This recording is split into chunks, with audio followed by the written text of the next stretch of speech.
The air in the rusty anchor was a thick cocktail of stale beer, fried food, and cheap perfume, a universal scent for off-base watering holes from Rhoda to Okinawa. It was a place where identities were shed along with uniforms, where sailors, soldiers, and Marines became just men and women looking to burn off the tension of a high-stakes profession. The noise was a physical presence, a thrumming bass line overlaid with shouted conversations and the sharp crack of billiard balls. At the far end of the scarred wooden bar, away from the boisterous epicenters of laughter, sat Commander Eva Rostova. To any casual observer, she was just a woman, perhaps late 30s, dressed in faded jeans and a plain gray t-shirt that had seen better days. Her dark hair was pulled back in a simple, functional knot at the nape of her neck. She held a glass of whiskey, its amber liquid untouched for the last 10 minutes, her gaze distant as she watched the condensation trail down the side. She wasn't hiding, but she wasn't advertising her presence either. She was simply being, decompressing, trying to quiet the noise in her own head, which was far louder than the bar's cacophony. The ghosts of the last operation still lingered, whispers of close calls and split-second decisions that had ended in success, but at a cost measured in adrenaline and sleepless nights. Across the crowded room, Lieutenant Jake Finch Miller watched his new CO. He'd been assigned to Task Force Chimera only 3 weeks prior, and his interactions with Commander Rostova had been confined to sterile briefing rooms and grueling training simulations. In that environment, she was an enigma of calm authority, her words precise, her gaze analytical. Seeing her here, in this sea of off-duty chaos, was jarring. She looked smaller without the weight of her rank and responsibility, almost normal.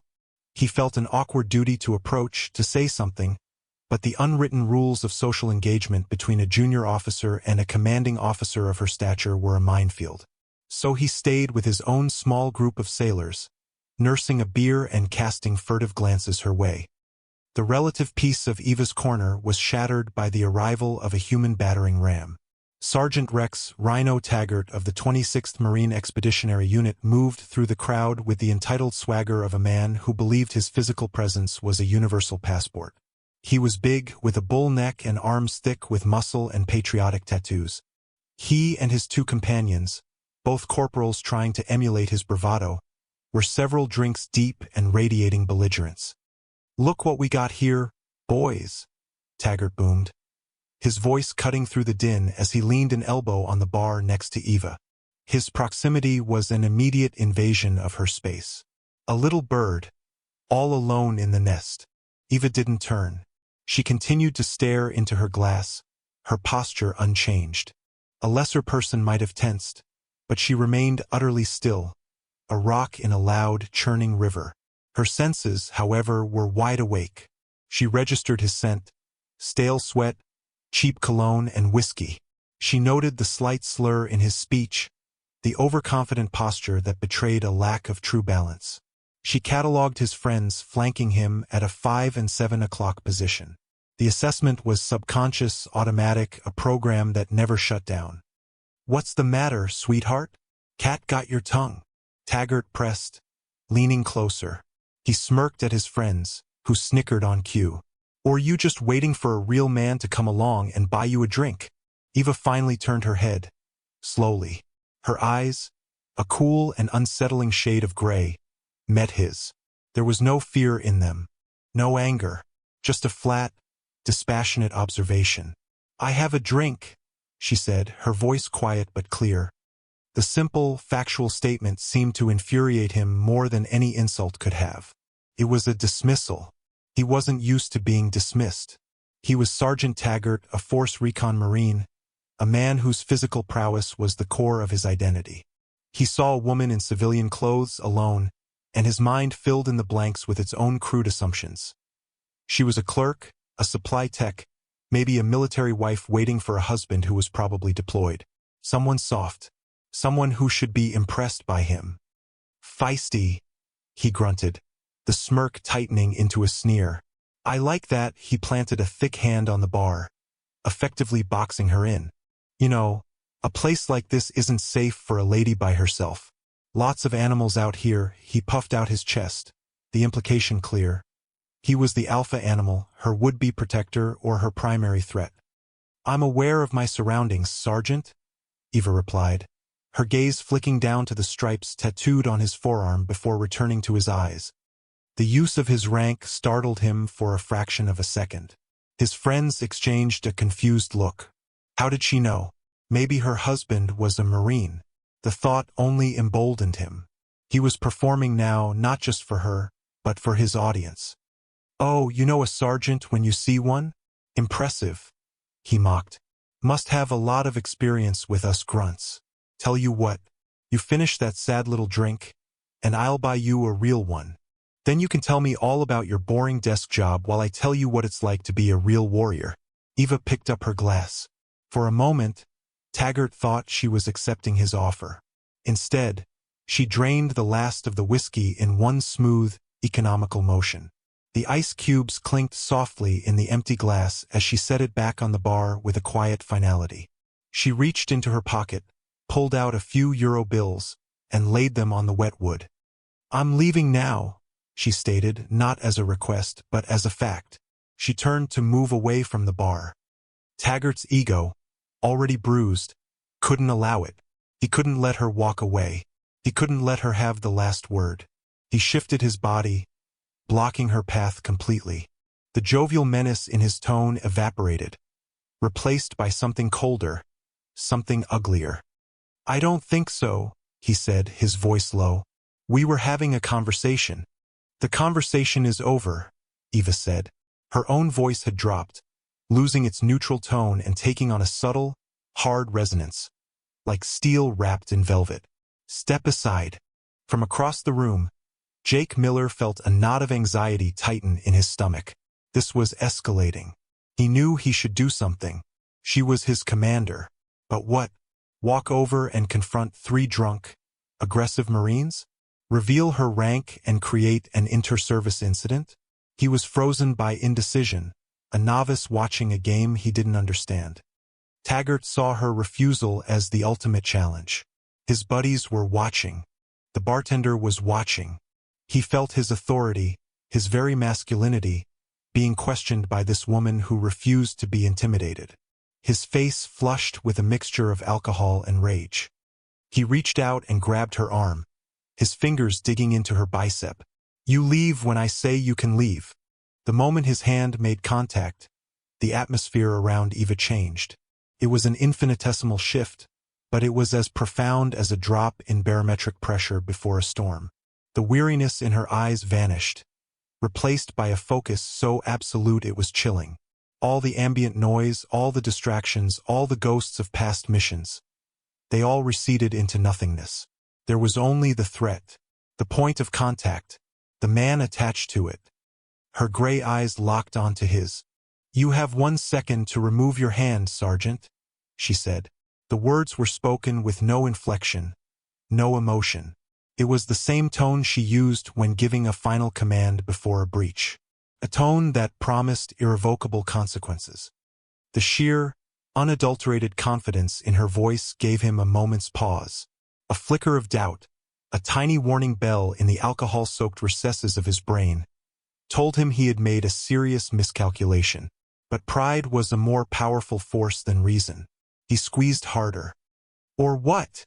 he sneered, his face inches from hers. "You gonna cry? Call the MPs." And then he made the mistake that would redefine his understanding of the world. He let go of her arm, not to de-escalate, but to escalate further. He drew his right hand back, balling it into a clumsy, powerful fist, and swung it at her head in a wide, telegraphed arc. It was the kind of punch meant to end a fight before it began, to put a man on the floor. At the exact same instant, a sound pierced the club's loud music. It wasn't part of the song. It was a high-frequency, cascading digital tone. A sound that made the blood of a select few people in the room run cold. It emanated from Eva's pocket. Across the room, it came from Jake Miller's phone. It was a flash precedence recall alert, the signal for a world-ending crisis, or the start of a mission from which some might not return. For anyone else, the world would have split into 2 crises: the incoming fist and the urgent alert. For Eva Rostova, it was just data. Two simultaneous inputs to be processed and acted upon. Time seemed to dilate. Taggart's punch, which to an observer was a wild, fast swing, moved with the slow, predictable grace of a falling leaf in her perception. She saw the tightening of the muscles in his shoulder, the slight shift of his weight to his back foot, the untucked thumb that risked a break on impact. It was sloppy, amateurish. She didn't block it. Blocking was inefficient. It absorbed energy. Instead, she flowed. Her body moved inside the arc of his punch, a subtle pivot on the ball of her left foot bringing her torso offline from the fist's trajectory. As his arm sailed past where her head had been a millisecond before, her left hand came up. It didn't strike. Cupped his elbow, guiding his momentum, adding to it, pulling him forward and off balance. Simultaneously, her right hand moved, not as a fist, but as a blade. The hardened edge of her hand struck the side of his neck with surgical precision, impacting the brachial plexus nerve bundle. It was a strike designed not to injure, but to incapacitate. A jolt of pure, white-hot fire shot down Taggart's arm. His fist, which had been a weapon moments before, uncurled into a useless, tingling claw. His entire arm went numb, dead weight he could no longer control. His forward momentum, now amplified by her pull, sent him stumbling past her. Eva's right leg swept behind his ankles in a perfectly timed reaping motion. With no control over his arm to break his fall and his balance already compromised, Taggart went down. He didn't just fall, he crashed. The impact of his heavy body, hitting the floorboards, echoed with a wet, solid thud that seemed to momentarily silence the entire bar. He landed on his side, the wind knocked out of him, his mind reeling in a state of shock and confusion, trying to process the sequence of events that had put him on the sticky floor in less than 2 seconds. His two friends stood frozen, their mouths agape. They had seen him get into dozens of fights. They had never seen him taken down.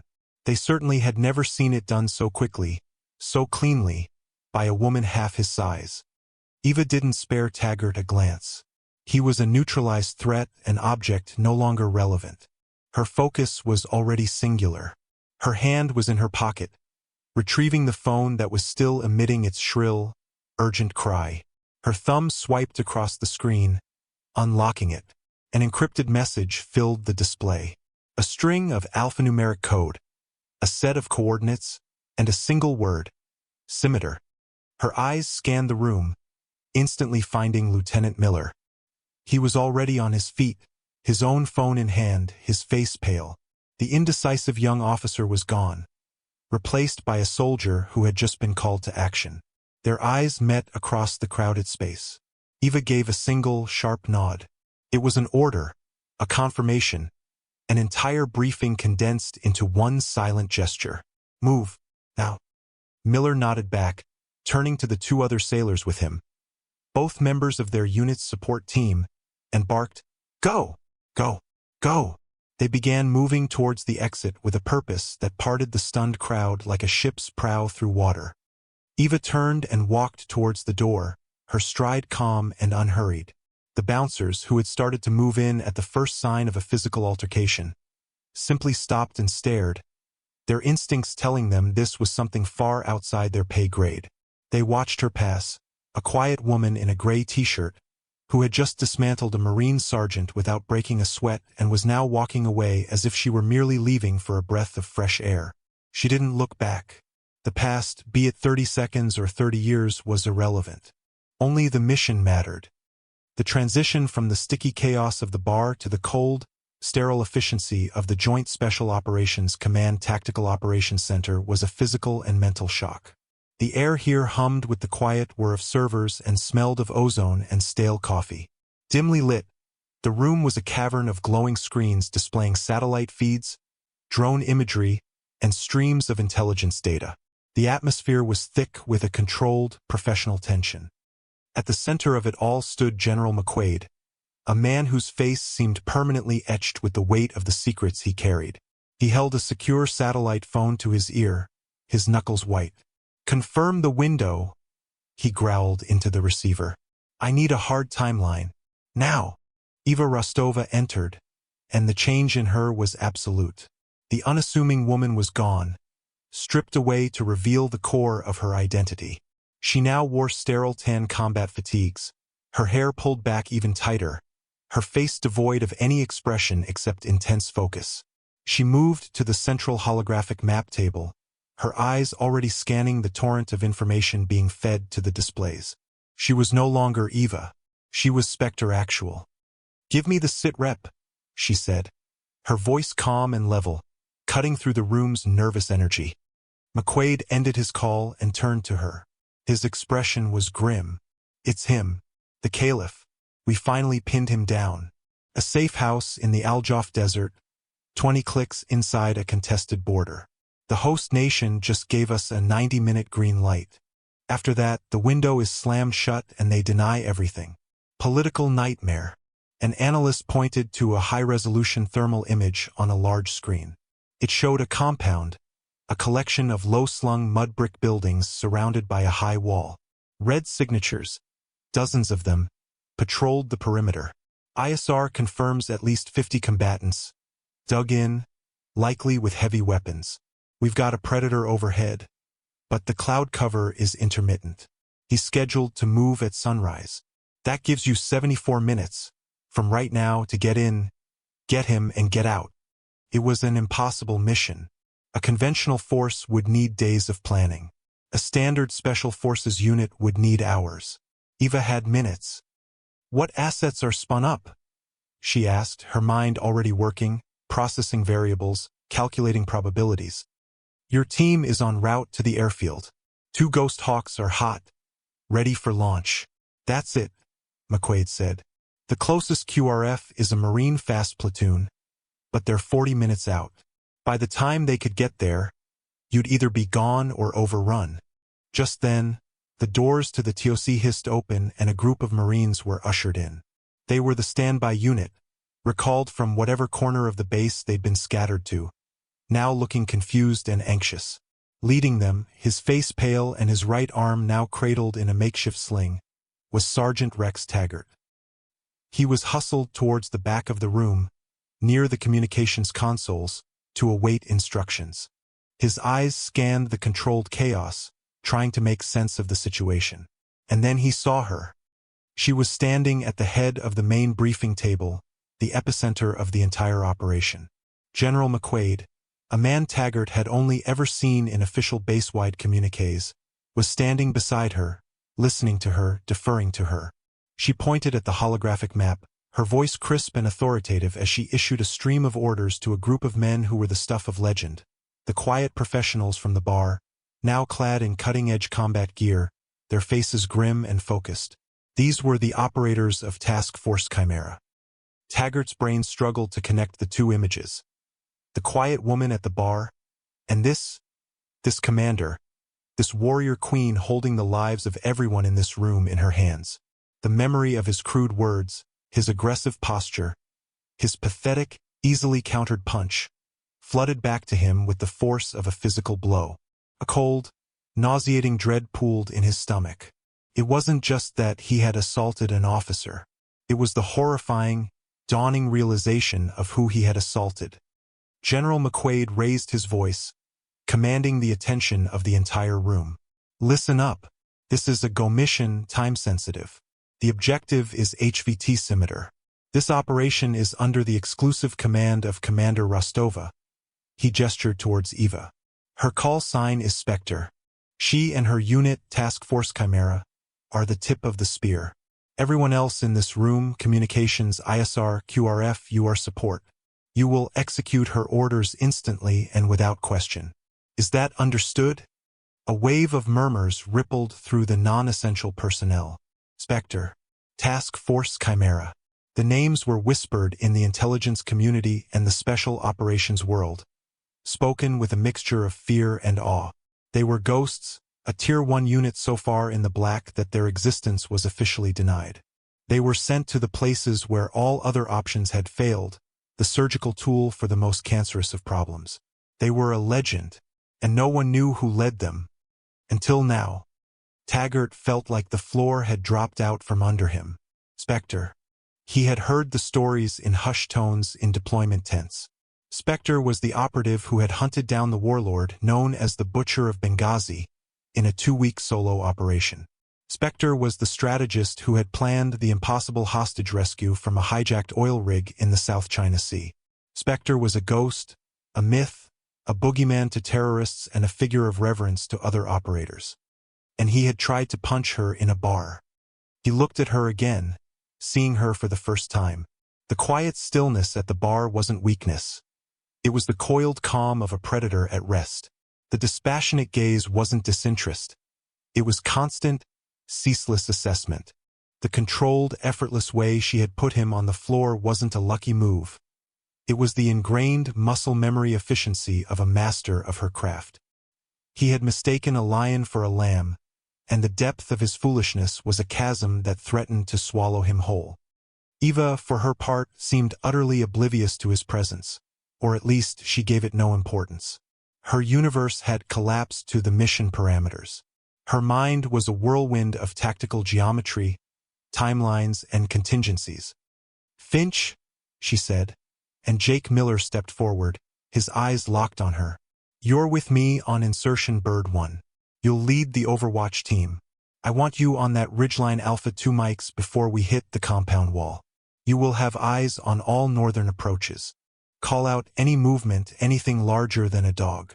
"Understood." "Yes, ma'am," Miller replied, his voice solid. She turned to another operator, a massive man with a thick beard. "Hammer, you and Stone have the breach. I want a silent entry on the west wall. No explosives unless we are compromised. This is a snatch and grab, not a demolition party." The man just nodded, a silent promise of perfect execution. She went down the line, assigning roles with a preternatural understanding of each team member's strengths. Her briefing was a masterpiece of clarity and economy. There were no wasted words, no motivational speeches. It was a cold, hard recitation of facts, actions, and objectives. She moved pieces on the holographic map, her soldiers, the enemy, the assets, like a grandmaster playing a deadly game of chess. Then, her eyes swept across the room and landed on the cluster of Marines at the back. Her gaze settled on Sergeant Taggart. For a terrifying second, he thought this was it. The public humiliation. The end of his career. Instead, her voice remained level, purely professional. "Sergeant Taggart." Taggart flinched as if struck. He straightened his back, trying to will himself to disappear. "Ma'am," he choked out, the word feeling foreign and inadequate in his mouth. "Your fast platoon is our only available QRF," she said, pointing to a location on the map, a wadi 2 kilometers from the target compound. "I need your fire team at these coordinates. You will establish a blocking position facing east and act as our exfiltration support. The Ghost Hawks will extract my team from a primary LZ here," she indicated a spot. "But if that location is compromised, we will fall back to you. Your rules of engagement are weapons tight unless you are fired upon or receive a direct order from me. You are my last line of defense. Do you understand your role, Sergeant?" The question hung in the air. She was entrusting him, the man who had assaulted her less than an hour ago, with a critical piece of her team's survival plan. It wasn't a punishment. It wasn't a test. It was a cold, pragmatic use of an available asset. She was a commander and he was a Marine NCO. In this room, that was all that mattered. The sheer, uncompromising professionalism of the act was more humbling, more shaming, than any verbal tirade could ever have been. It was a quiet declaration that her personal feelings were utterly irrelevant in the face of the mission. His foolishness was a footnote. Her team's lives were the headline.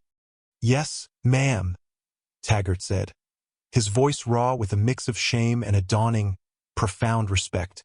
"We will be in position. We will not fail."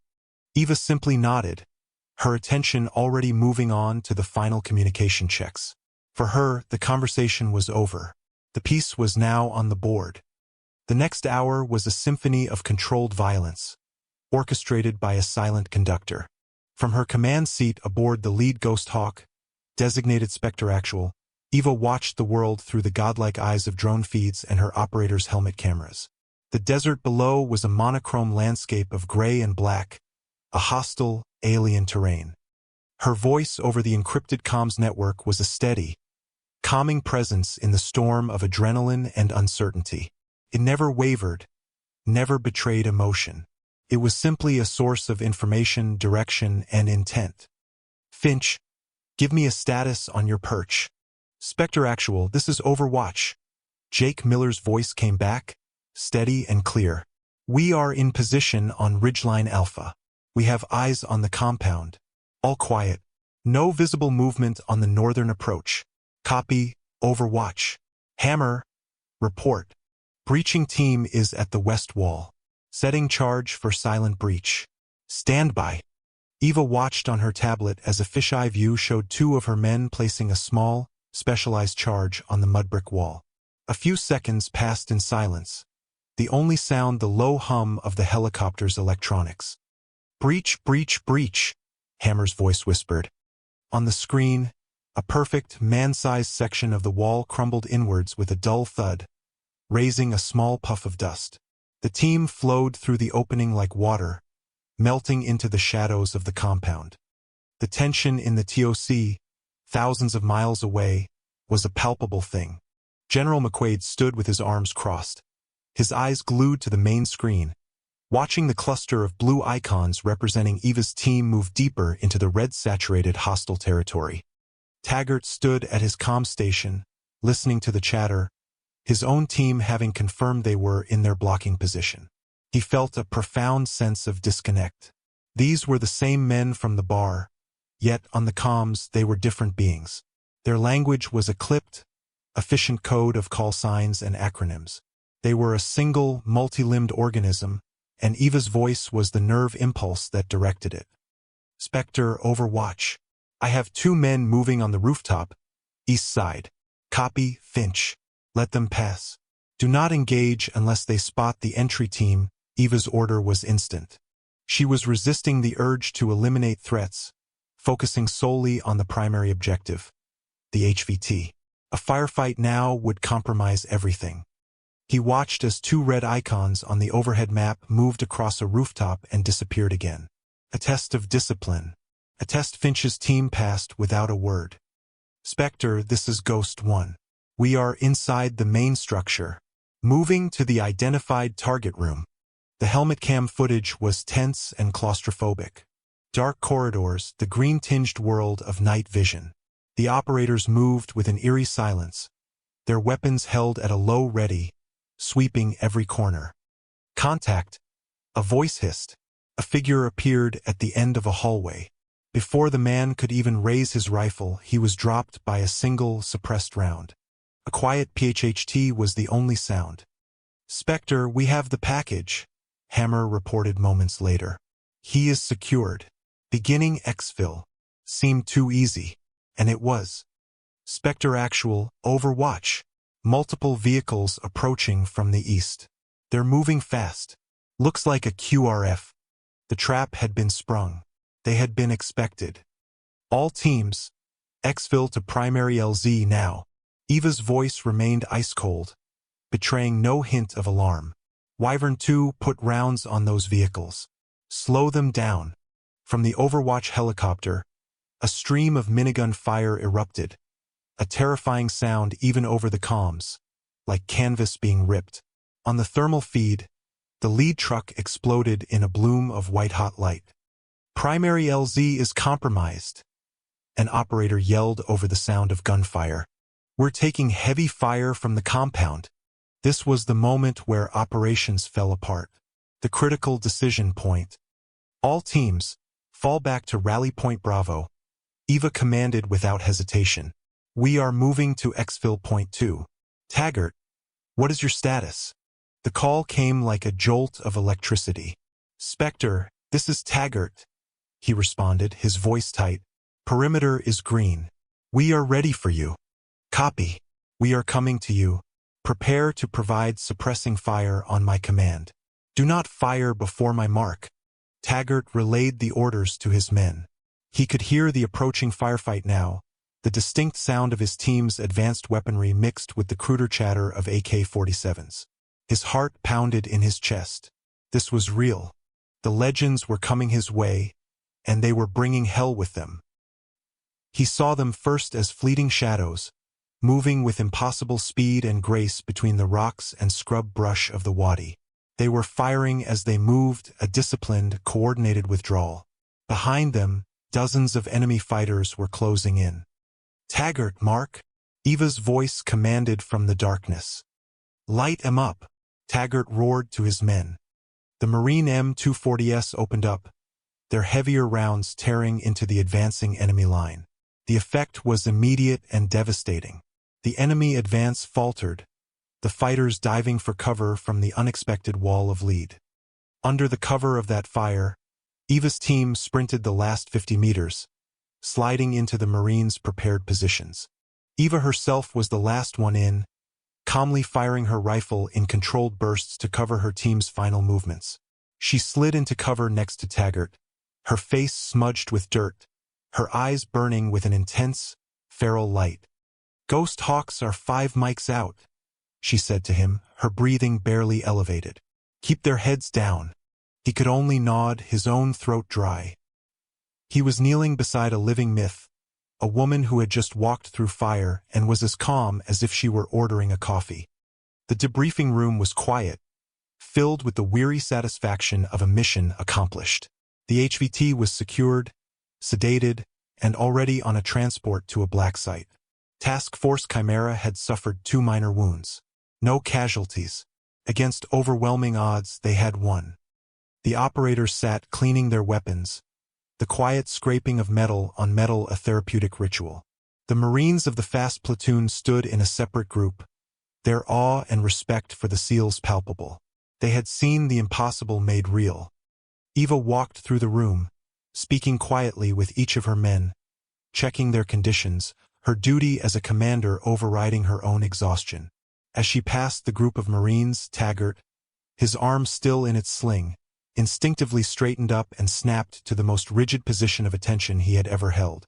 His eyes were locked forward, his face a mask of contrition and newfound reverence. He didn't speak. He couldn't. What could he possibly say? Sorry for not recognizing you? Sorry for being an arrogant fool? Sorry for trying to assault you? The words were meaningless. All he had was this gesture, a soldier's simple, profound admission of respect for a superior officer, a warrior's acknowledgement of another, greater warrior. Eva paused in front of him. The entire room seemed to hold its breath. Her cool, gray eyes met his for a long, silent moment. She saw the shame in his gaze, the awe, the apology he couldn't voice. She saw that he understood. She gave a single, almost imperceptible nod. It wasn't forgiveness. It wasn't absolution. It was an acknowledgement. "I see you. The debt is paid. We move on." And then she walked away, leaving him standing there, frozen at attention, a man irrevocably changed by his brief, violent intersection with the woman known as Spectre. Hours later, the first pale fingers of dawn were stretching across the Spanish sky, painting the undersides of the clouds in shades of lavender and rose. The base was quiet, the frantic energy of the night operation having subsided into the low hum of routine. Eva Rostova stood alone in the armory. The air was cool and smelled of gun oil, solvent, and cold steel. In the quiet solitude, this was her sanctuary. She was field stripping her SID Sauer P226, her hands moving with a fluid, practiced economy that was mesmerizing to watch. Each pin pushed out, each spring released, each component laid out on the clean cloth in a precise order. It was a ritual, a form of meditation, a way to disassemble the chaos of the night along with the weapon, and then reassemble them both into a state of order and readiness. The door creaked open and Lieutenant Miller stepped inside. He stood near the entrance for a moment, hesitant to break the silence. He had seen his commander plan, fight, and lead. Now he was seeing her in this quiet, unguarded moment. "Good work tonight, Finch," she said, her voice soft.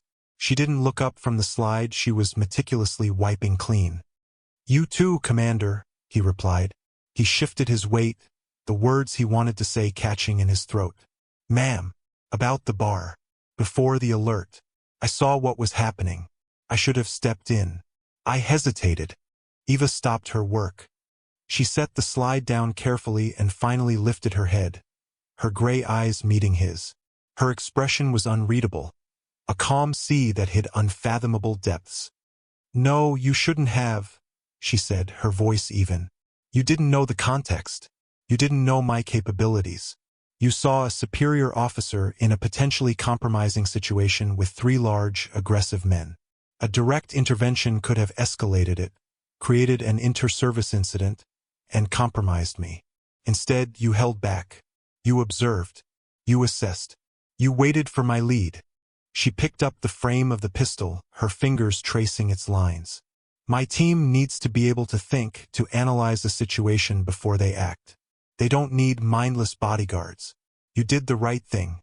You did your job." A wave of relief washed over Miller, so profound it almost buckled his knees. It wasn't just that he wasn't in trouble.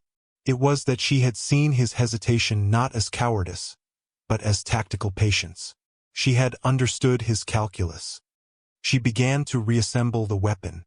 The components slid together with practiced ease. The click of the slide locking back into place was a sharp, definitive sound in the quiet room.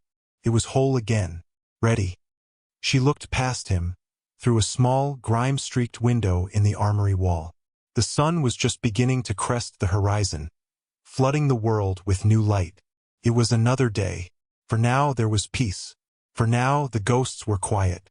She stood there, watching the sunrise, a silent sentinel in the quiet heart of the storm, her worth proven not by boasts or by brawls, but by this, the silent, unwavering, and absolute competence that needed no announcement to be felt by all who witnessed it.